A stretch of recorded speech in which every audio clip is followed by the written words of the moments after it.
আসসালামু আলাইকুম। প্রিয় দর্শক, অন্য মঞ্চের আলাপচারিতায় আপনাদের সকলকে আমন্ত্রণ জানাচ্ছি। ধন্যবাদ আপনাকে। সেই সাথে আপনার দর্শকদের অনেক অনেক শুভেচ্ছা।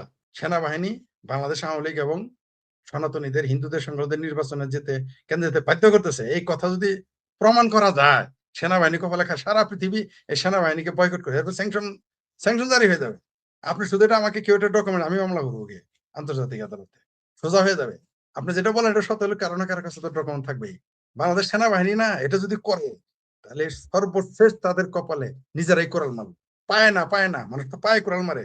সেনাবাহিনী যদি আওয়ামী লীগ এবং সংখ্যালঘুদের নির্বাচনী কেন্দ্রে যেতে বাধ্য করে, তাহলে সেনাবাহিনী এইবার শেষ পেরেক না, কুড়ালটা তার নিজের কপালে মারবে।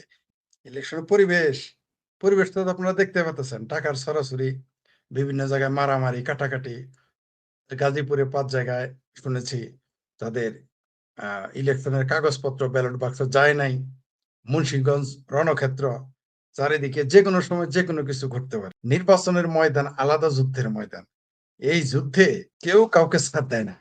তেবেউন তার সিমটম কিন্তু শুরু হয়ে গেছে। যে এতদিন তারা বেহেশতের লোভ দেখাইলো, দোজকের ডর দেখাইলো, কোনো কিছুই কাজ করতেছে না। এখন বোঝা গেল যে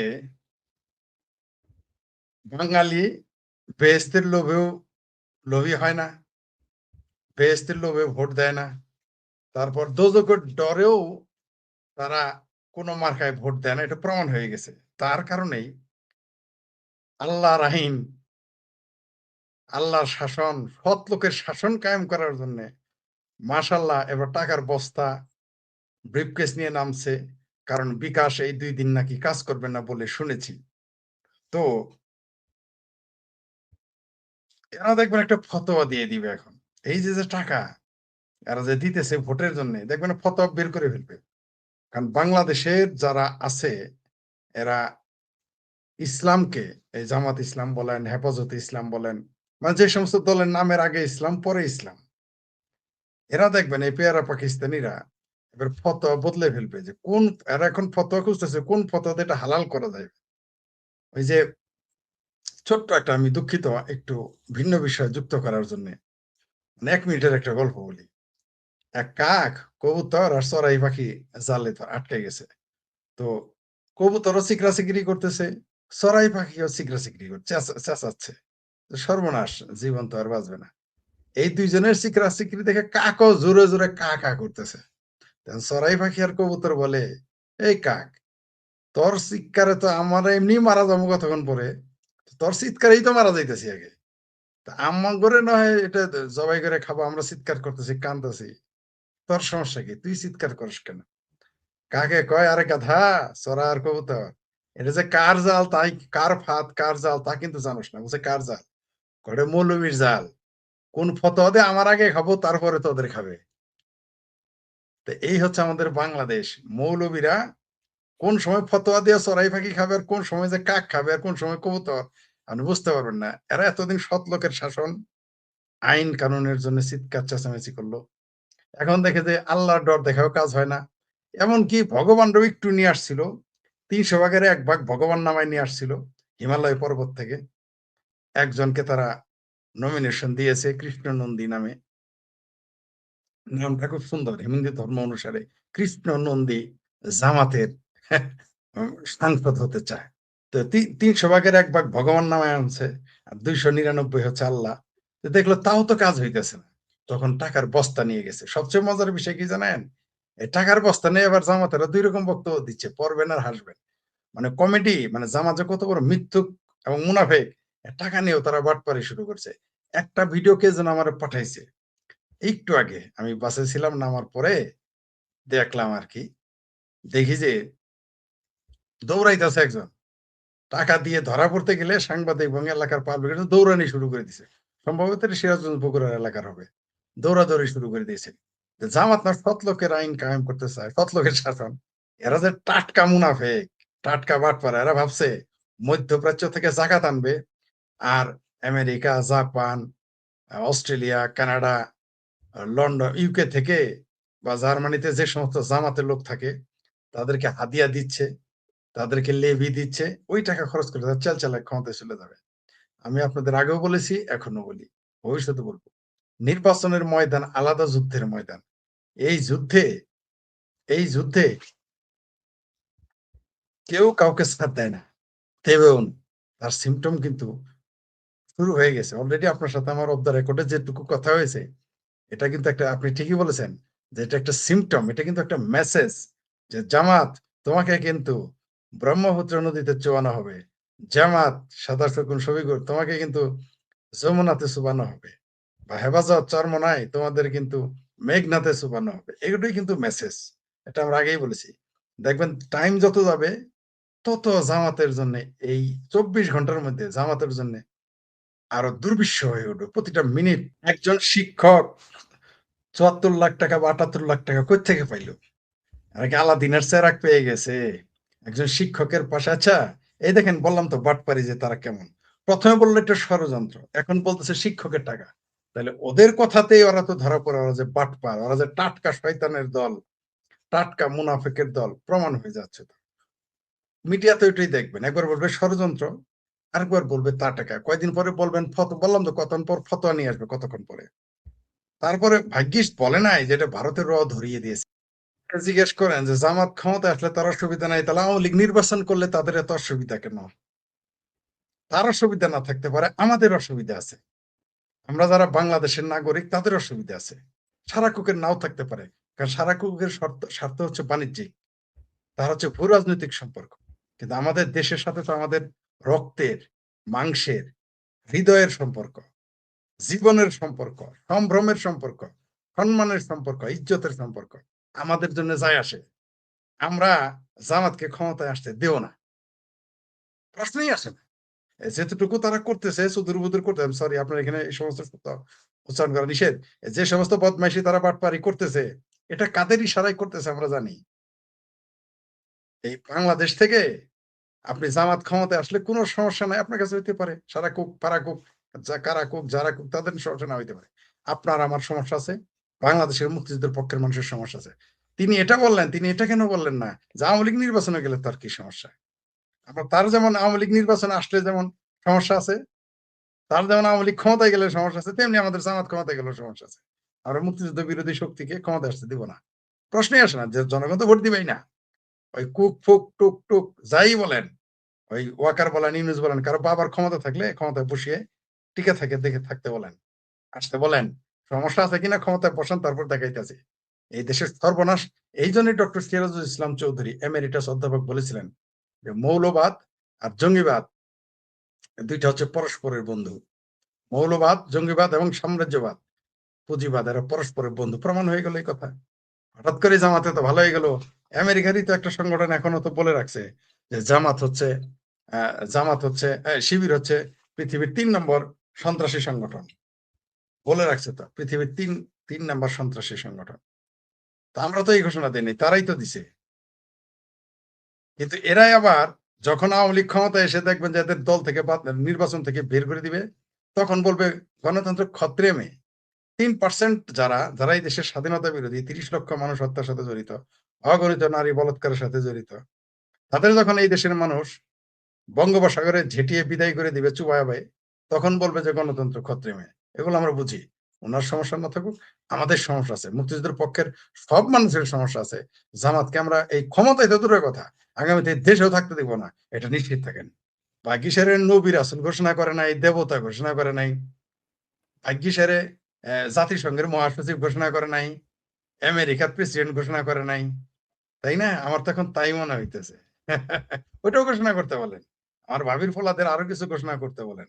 সো ইমাম মাহেদী ঘোষণা করতে বলেন। করেন মনে, শুনেন, ওই স্বপ্নে খাবে তো কম খাবে, একটু বেশি করে খাইতে বলেন। একটু বেশি করে খাইতে বলেন। ইলেকশনের পরিবেশ তো আপনারা দেখতে পাচ্ছেন, টাকার ছড়াছড়ি, বিভিন্ন জায়গায় মারামারি, কাটাকাটি। গাজীপুরে 5 জায়গায় শুনেছি তাদের ইলেকশনের কাগজপত্র ব্যালট বাক্স যায় নাই। মুন্সিগঞ্জ রণক্ষেত্র, চারিদিকে যেকোনো সময় যেকোনো কিছু ঘটতে পারে।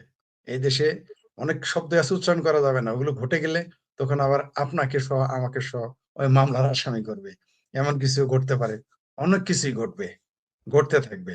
দেখেন তবে তারপরেও দেখেন নির্বাচন কি ঘটে, কোন দল কয় দল, এই যে জুনায়েদ সাকিরের মতো লাল বদরেরাও দেখি চিৎকার করতেছে, বলছে জামাত এইটা করছে সেইটা করছে, চিৎকার চেঁচামেচি শুরু করে দিছে। কত কিছুই ঘটবে দেখেন, নির্বাচন কয়জন বর্জন করে আরো। আর নির্বাচন আদৌ হবে কিনা, আমার বাজি তো রাত 12টা বাজার 1 মিনিট আগ পর্যন্ত আমার বাজি তো আছেই, নির্বাচন হবে না। দেখেন কি ঘটে। সারাকুকদের বলেন জামাতকে ক্ষমতায় বসায় দিতে, বেশি বলে ফেলেছেন। জামাতের 40 সিট মানে তো অনেক সিট পাওয়া, কিন্তু বেশি হয়ে গেছে। এটাও পাইতে পারে, সেটা হলো জোর করে বা সিল মারে। ওই যেটা বলছেন তাদের ভিক্টরি, মানে তাদের ল্যান্ড, যদি তারা 40 আসন সত্যিই পায়, এটাই তাদের ল্যান্ডমার্ক ভিক্টরি হয়ে যাবে। এটাই জামাতের জন্য ইতিহাসের সবচেয়ে বড় বিজয় হয়ে যাবে। তবে আমরা হাসতেছি। আমরা আগামী এই সব বিষয়ে কথা বলবো আগামীকাল, মানে 12 তারিখ তো কালকে। কালকে নির্বাচনের কথা বলবো 13 তারিখ সকাল থেকে। এখনো অনেক কিছু বলা যাবে না, তাহলে পাইছেন জামাত বলবো নির্বাচনে যাবো না। আমরা একটু অপেক্ষা করতেছি। শোনেন, জামাতের এদের কোনো গণ ভিত্তি নেই। যদি এদের গণভিত্তি থাকতো, তাহলে আর জনসভা করতো না। আমাকে বলেন আর কোথায় জনসভা? এদের আপনি দেখেন, এরা এত কিছু দেখায়, এত কিছু করে, এদের এত ক্ষমতা, এদের হাতে বেহেশত, এদের হাতে দুজক, এদের হাতে 6টা ব্যাংক, এদের হাতে 64টা ইসলামী ব্যাংক হসপিটাল, ছাড়াও আরো হসপিটাল, আরো তাদের ইন্স্যুরেন্স কোম্পানি, তারপরে হাই কোম্পানি আরো কত আছে। এত তাদের ক্ষমতা, এত টাকা, জনসভা কেন করে না? আমি তো এটা বুঝি না ভাই। এই শানে নজরুল আমাকে একটু বুঝাই দেন। এদের এত ক্ষমতা, এদের মধ্যপ্রাচ্যে অনেকে আমাকে বলেছে, জানেন না মধ্যপ্রাচ্যের সব জামাত যত লোক যায়, এমনকি বলছে জাপানে একজন থাকেন সাংবাদিক, নাম বললে আপনি চিনবেন ব্যক্তিগত, উনিও বলেছেন যে ভাই জাপানে জামাতে ভরপুর। ইউকে থেকে বলছে ভাই জামাতে ভরপুর। সিডনিতে বলে ভাই জামাতে ভরপুর, বাঙালি মানেই জামাতি কলোনি। অস্ট্রেলিয়া, কানাডা, ইউরোপের যে কোনো দেশ থেকে বলে এটা জামাতে ভরপুর। তাদের জনসভা করতে বলেন না একটু, আমি দেখি। এই যে বামপন্থীরা 50টা লোক হয় না, বলে আমরা বিপ্লব করব, বিপ্লবী সরকার গঠন করবো বলে। এই বিপ্লব করবে জনগণকে নিয়ে, দেখা যায় 200 লোক। তারপরেও তারা কিন্তু লেখে জনসভা। জামাতের এত লক্ষ লক্ষ মানুষ, কোটি কোটি মানুষ, এত মৌলবী, এত মাদ্রাসার শিক্ষক, এত ওয়াজ করলে লোক আসে। বলেন না ওই যে খালাজারি নাকি সালাজারি, আমির হারামজাদা নাকি ফারামজাদা, এদেরকে বলেন না একটু ধর্মীয় জনসভা বাদ দিয়ে, বলেন না একটু রাজনৈতিক জনসভা করতে দেখি। কয় যে কুত্তায় ঘেউ ঘেউ করলে যত লোক হয়, আমির হারামজাদা, তার বালাজারি নেই, সালাজারি নেই, খালাজারি, এরা যদি জনসভা করে কুত্তায় ঘেউ ঘেউ করলেও তার চেয়ে বেশি লোক হবে। আমার বাজিটা তাদের গ্রহণ করতে বলেন। এই আলাজারিকে, খালাজারিকে, সালাজারিকে, আমির হারামজাদাদের, আরো যারা এই সমস্ত জামাতি পোস্টার বয়, লিটিল পোস্টার বয়, আরো আছে। আরেকটা কি যেন আছে, মেন্টাল একটা আছে, কি যেন নাম, আমার ভুলে গেছি। ওর নাম হলো ওই যে করোনার টিকা আবিষ্কার করে, কি যেন নাম, আমার ভুলে গেছি। কাজী ইব্রাহিমোভিচ, ঠিক আছে, মুফতে কাজী ইব্রাহিমোভিচ। এদের বলেন না একটু, যদি ক্ষমতা থাকে, এই বৈদা বলেন, আন্দা বাচ্চা বলেন, ডিম বলেন, এই জামাতি যত এই যে 24-এর 5ই আগস্টের 4:30টার পর থেকে যেগুলো ফুটছে, আর এই 12 তারিখের পরে যারা ফুটবে, একটু ফুটতে দেন, আর সব বেরোয় আসতে দেন। এখনো কিন্তু আপনি দেখবেন জামাতি বট বাহিনী ফেকাই দিতে থাকে। কেন?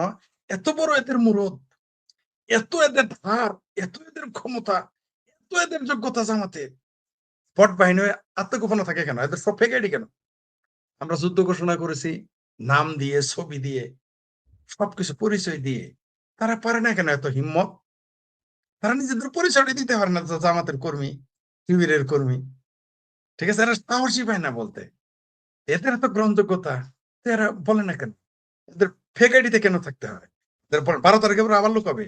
অর্ধেক চলে যাবে কোথায় জানেন? অর্ধেক চলে যাবে 12 তারিখের পরে, যখনই বিএনপি ক্ষমতায় চলে আসবে। আর অর্ধেক চলে যাবে, 70% চলে যাবে বিএনপির ভিতরে লুকাবে।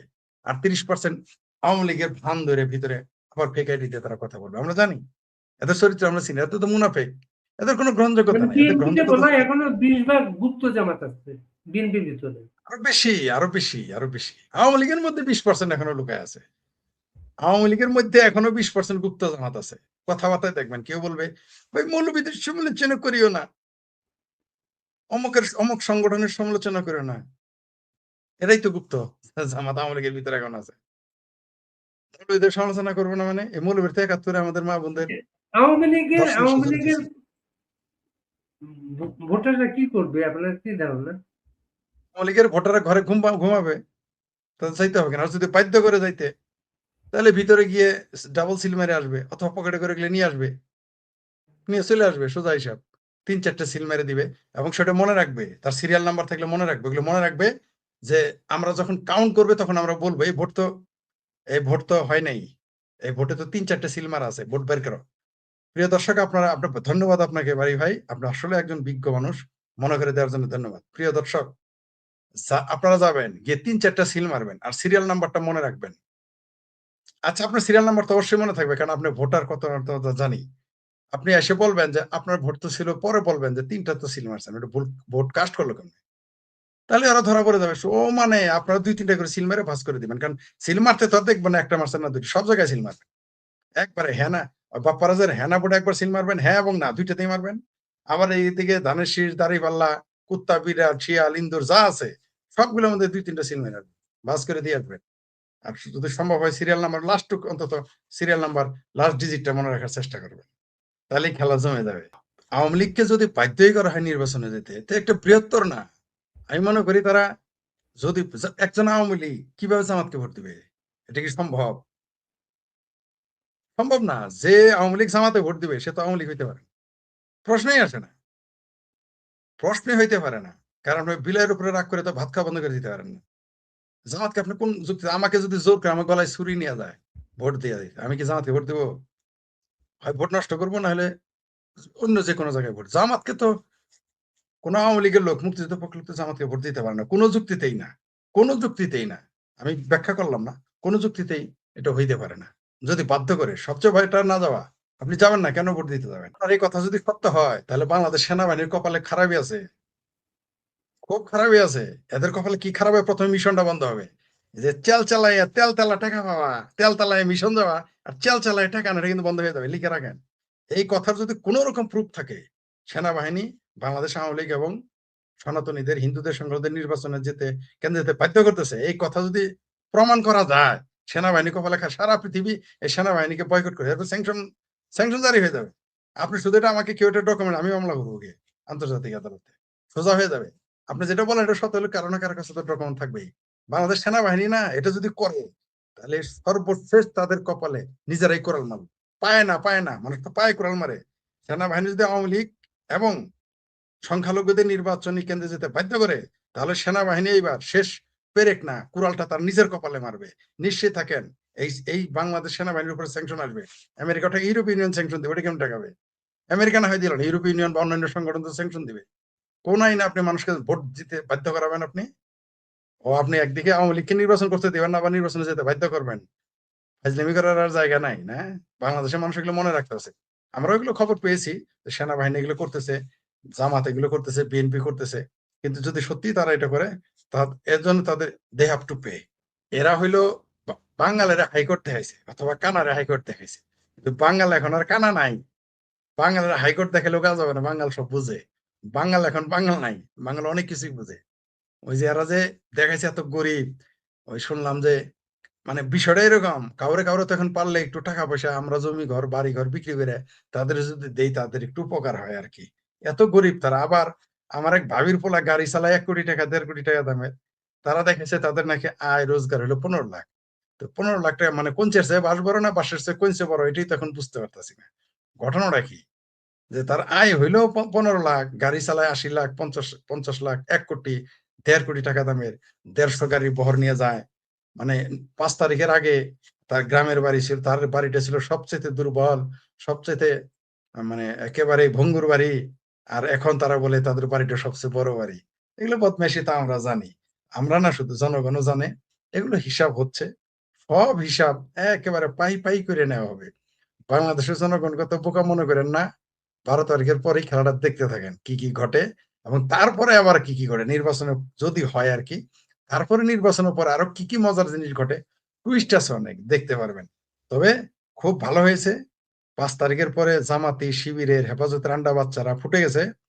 ১২ তারিখের পর আরো কিছু ফুটবে, এগুলো সব বেরোয় আসুক, তারপরে না খেলাটা জমবে। আর আমি চিন্তা করতেছি আমার ভাবির পোলারা তো এতিম হয়ে যাবে, আবার সেই লোকাল বাস, আবার সেই শিবিরের মেসে ভাত খাইতে হবে, আবার সেই লোকাল বাসে চড়তে হবে, শিবিরের ভাতা নিয়ে চলতে হবে। অপেক্ষা করেন যে এই এর পরের জাতিসংঘের মহাসচিব হইতেছে, ঘোষণা করতেই পারেন, ঘোষণা করলে তো আর কিছু যায় আসে না। আর ডাস্টবিন শফিক তো এই দেশের আমার এক ভাবির পোলার প্রধানমন্ত্রী বানায় দিছে, ঠিক আছে, কিন্তু ওর শাশুড়ির হাঙ্গা সহজে দেখাই দিবে জনগণ কয়দিন পরে, এটা তো ডাস্টবিন শফিক জানে না। বুঝতে পারছেন? মানে চামচামি করতে করতে এত উপরে, ওই যে ফ্রান্স বলেন আর আমেরিকা বলেন, ওই সমস্ত ওরা আসে না কেন? এত বড় ক্ষমতা তাদের, এরা মন্ত্রী বানায় দেয়, নেতা বানায় দেয়, ইউনূসের নিয়োগ দেয়, তারা দেশে আসে না কেন? আমাদের না আত্মগোপনে থাকতে হয়, আমরা মুক্তিযুদ্ধের পক্ষের, আমরা মুক্ত চিন্তক, একই সাথে আমাদের বিপদ দুইটা। আমরা শুধু মুক্তিযুদ্ধের পক্ষের, এই জন্যই শুধু বিপদ না, আমরা মুক্ত চিন্তা চর্চা করি, তাই আমাদের বিপদ দুইটা। সুতরাং আমাদের আত্মগোপনে থাকতেই হবে, আমাদের আত্মগোপনে থাকা ছাড়া এখন উপায় নাই। তো এদের এত মুরুদ, এদের এত ক্ষমতা, এদের এত গ্রহণযোগ্যতা, জামাতের বটেরা যেমন এখানে বট বাহিনী ফেক আইডিতে চলে ফেসবুকে, তো ওরা দুইজন আসে না কেন? এই মহাপুরুষ যারা আছে দেশের বাইরে, তারা আসে না কেন? তাদের আসতে বলেন, আসতে বলেন মাঠে, আমরা দেখি যে স্বরাষ্ট্রমন্ত্রী বানাই দিতে পারে, সে দেশে আসলে তো প্রধানমন্ত্রী দিতে পারে, তারা আসতে বলেন, আমরা একটু দেখি। আপনাদের স্বাগত জানাই আমি আমার কথা শুনবার জন্য। আগামীকাল জাতীয় সংসদ নির্বাচন এবং গণভোট, অল্প কয়েক ঘন্টা বাকি। এই সময়টায় সাধারণত একটি সরকারের সমস্ত মনোযোগ থাকবার কথা, বিশেষ করে গত কয়েক মাস সেখানটাতেই তাদের মনোযোগ থাকবার কথা। নির্বাচনের পরিবেশ শান্তিপূর্ণ হোক এবং নির্বাচনকে নিরপেক্ষ রাখবার দিকে তাদের দরকার ছিল প্রশাসনকে প্রস্তুত করা, আইন শৃঙ্খলা নিশ্চিত করা, ভোটারদের আস্থা ফিরিয়ে আনা। এই কাজগুলি হওয়ার কথা প্রধান অঙ্গীকার, কিন্তু তাদের শেষ সময় আমরা যা দেখলাম সেগুলো আরো একবার স্মরণ করা দরকার। বিশেষ করে এমন একটা দেশের ক্ষেত্রে যেখানে দীর্ঘ 16 বছর পর মানুষ আবার একটি নতুন নির্বাচনের অপেক্ষায় আছে। সেখানে অন্তর্বর্তী সরকারের ভূমিকা হবার কথা ছিল একেবারেই নিরপেক্ষ রেফারির মতো, শুধু খেলার মাঠ ঠিক রাখা, খেলোয়াড়দের নিরাপত্তা নিশ্চিত করা, আর ফলাফল যেন বিশ্বাসযোগ্য হয় সে ব্যবস্থা করা। কিন্তু দুর্ভাগ্যজনক হলেও সত্য যে আমরা তাদের অনেক কাজ দেখলাম একেবারে উল্টো পথে তারা হেঁটেছেন, অর্থাৎ বাস্তব দৃশ্যপটটা একেবারেই ভিন্ন। নির্বাচনের মাত্র কয়েকদিন আগে একের পর এক আন্তর্জাতিক চুক্তি, সমঝোতা স্মারক, প্রতিরক্ষা ক্রয় উদ্যোগ, বন্দর ইজারা, বাণিজ্যিক সমঝোতা, সব মিলিয়ে অন্তর্বর্তী সরকারের কর্মকাণ্ড যেন অন্য এক তাড়াহুড়োর ছবি। এই কাজগুলো করবার কথা একটা নির্বাচিত সরকারের, যেখানে নির্বাচনটা হচ্ছে, অর্থাৎ যেন নির্বাচন নয় বরং দীর্ঘমেয়াদী ভূ রাজনৈতিক রূপরেখা তৈরি করাই এখন সরকারের প্রধান ব্যস্ততা ছিল। এবং সে কারণেই অনেকের মধ্যে এই নির্বাচনকে সামনে রেখে অনেক রকমের প্রশ্ন মাথাচাড়া দিয়ে উঠেছে। জাপানের সঙ্গে অর্থনৈতিক অংশীদারিত্ব চুক্তি, প্রতিরক্ষা সরঞ্জাম ও প্রযুক্তি হস্তান্তর চুক্তি, যুক্তরাষ্ট্রের সঙ্গে পাল্টা শুল্ক সংক্রান্ত বাণিজ্য চুক্তির প্রস্তুতি, এসব সিদ্ধান্ত শুধু অর্থনৈতিক বা প্রশাসনিক বিষয় নয়, এগুলো স্পষ্টতই কৌশলগত ও ভূ রাজনৈতিক সিদ্ধান্ত। এর সঙ্গে যুক্ত হয়েছে চট্টগ্রাম বন্দরের নিউ মুরিং কন্টেইনার টার্মিনাল বিদেশি কোম্পানির হাতে ছেড়ে দেবার সিদ্ধান্ত, উদ্যোগ, লালদিয়া টার্মিনালের 33 বছরের চুক্তি, পানগাঁও টার্মিনালের দীর্ঘমেয়াদী পরিচালনা ইজারা। একটি বিদেশি কোম্পানি অবশ্য ইতিমধ্যে বলেছে যে তারা নির্বাচনের আগে এই বিষয়ে উৎসাহী নয়, অনেকটা চাপের মধ্যে চাপ তৈরি হয়েছে, সেটা আমরা সবাই জানি। কিন্তু এসব চুক্তির অনেকগুলো শর্ত গোপনীয় রাখা হয়েছে, ফলে জনগণ তো দূরের কথা, রাজনৈতিক দল বা অংশীজনদের কাছেও পুরো চিত্রটা একেবারেই স্পষ্ট নয়। মানুষ ক্ষুব্ধ অনেক ক্ষেত্রেই, কিন্তু সরকার কোনো কিছু তোয়াক্কা করছে না। একটা অন্তর্বর্তী সরকারের প্রধান কাজ কি ছিল বা প্রধান কাজ কি, এই প্রশ্নটি অনেকেই অনেকদিন ধরে সামনে নিয়ে আসবার চেষ্টা করছেন। এই সরকারটি এসছে একটা গণ অভ্যুত্থানের মধ্য দিয়ে, একটি কর্তৃত্ববাদী ব্যবস্থার পতনের পর।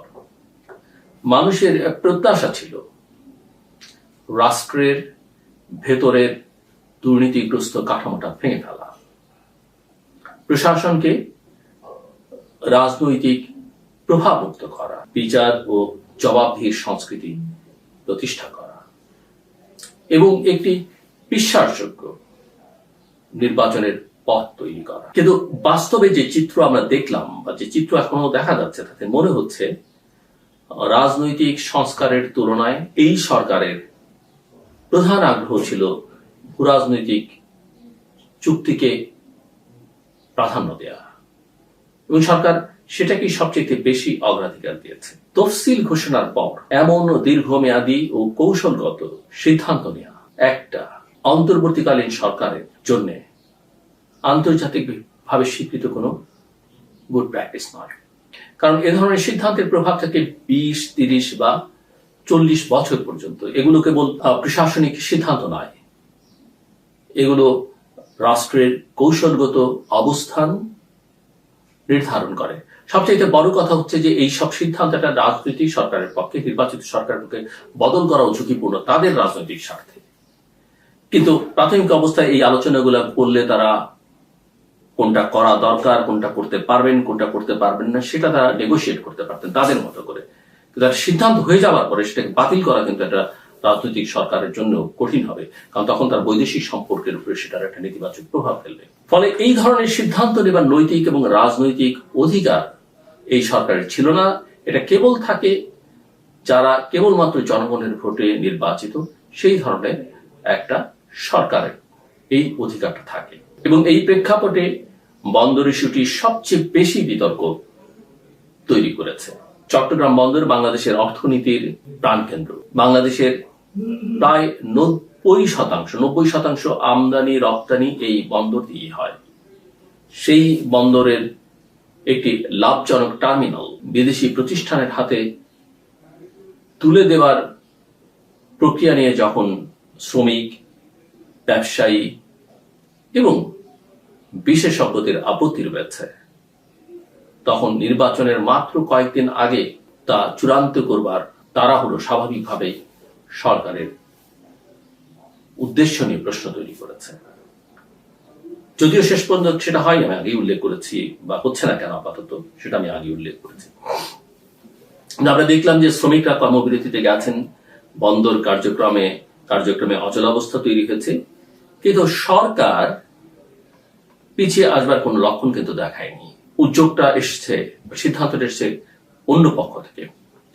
এই দৃশ্য অনেকের কাছে কেবল একটি শ্রমিক আন্দোলন নয়, বরং রাষ্ট্রীয় নীতি নির্ধারণের স্বচ্ছতা ও জবাবদিহিতার প্রশ্ন হিসেবে এটাকে দেখা হচ্ছে। নির্বাচনকে সামনে রেখে আর কয়েক ঘন্টা পর নির্বাচন, রাজনৈতিক উত্তেজনা ছিল কিছুটা, আমরা জানি না বাকি সময়টাতে কি হবে। এবং তখন এমন সংবেদনশীল অর্থনৈতিক সিদ্ধান্ত আরো অনিশ্চয়তা তৈরি করেছে, এবং এই আশঙ্কাটা মানুষের মধ্য থেকে কোনো অবস্থাতেই যাচ্ছে না যে আসলে শেষ পর্যন্ত কি হবে।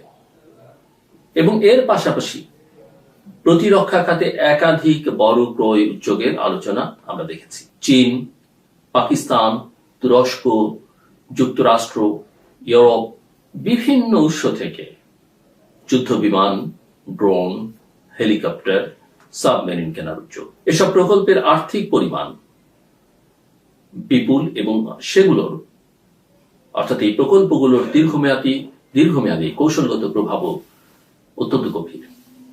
এমন সিদ্ধান্ত একটি অন্তর্বর্তী সরকারের নেয়া উচিত কিনা, এই প্রশ্ন এখন প্রকাশ্যই উঠছে। উচিত হলো কিনা, কেন তারা এটা করতে গেলেন, বাকি কয়েক ঘন্টা তারা কি করবেন, নির্বাচনের দিনটিতে তারা কি করবেন, নির্বাচনোত্তর পরিস্থিতি তারা কি করবেন, কেন এগুলো করলেন।